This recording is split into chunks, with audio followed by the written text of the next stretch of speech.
Sophie Alric et Safira Amor, le grand Netflix de l'arnaque cosmique. Aujourd'hui, on va parler d'un duo qui mérite vraiment le détour.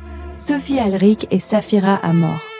Safira Amor, alias La Vérité qui blesse ou pas, s'est autoproclamée organisatrice officielle de Sophie Alric, alors qu'elle ne l'a jamais rencontrée.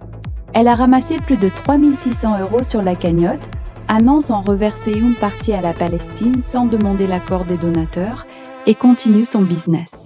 Mais le plus beau, Safira accuse sa propre mère d'horribles atrocités, la traîne dans la boue sur TikTok et vient même de l'arnaquer.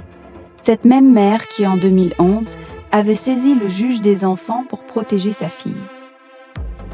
Quand j'ai tapé votre nom et votre prénom sur Google, elle m'a dit « Je ne comprends pas cette affaire, sachant que j'ai un casier vierge. » Donc j'étais mal, j'ai tenté de lui expliquer, et à un moment donné j'en pouvais plus, je lui ai coupé au nez.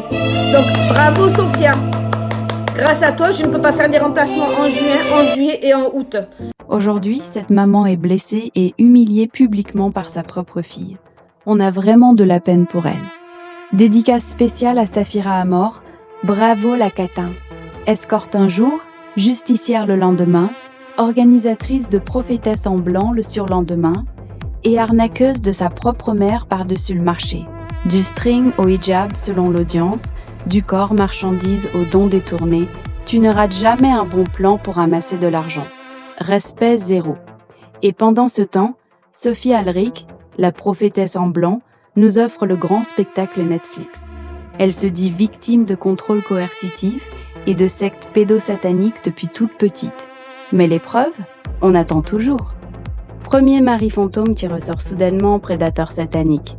Anna, 28 ans, avocate, victime d'usurpation d'identité par IA.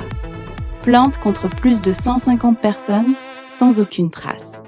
Ordi piraté, Arcom qui la censure, banquier qui la bloque, mais l'argent de la cagnotte arrive quand même. Maison à 700 000 €, mais ruinée par sa cagnotte Litchi. Elle doit payer 1 000 € à l'HP alors qu'elle est prise en charge NDPH. Sa chienne Lady qui fait ses prières divines pendant que Perla écoute le sermon. Vacances en Espagne payées par les grenouilles cosmiques. Et bien sûr, sa candidature au présidentiel 2027 avec son futur camping-car offert par les pigeons. Tout ça sauvé à chaque fois par ses anges. Sophie n'est pas une victime de secte. C'est une bourgeoise dépensière compulsive qui a inventé ce grand récit dramatique parce que ses ex-maris et son père ne veulent plus financer son train de vie de luxe. Du corps marchandise à la prophétesse en blanc, du string au hijab selon l'audience, des prières de chiens aux soucoupes volantes, c'est du grand Netflix, version arnaque cosmique. Ouvrez les yeux les amis, derrière les lumières divines, les anges, les prières canines et les candidatures présidentielles, il n'y a souvent qu'une histoire de fric, d'ego et de mensonges. Et vous en pensez quoi? Bonjour à tous et bienvenue sur ma chaîne et merci à tous pour le référencement de ma chaîne de poucer et liker les vidéos, c'est très important pour la visibilité. Merci à tous de votre compréhension.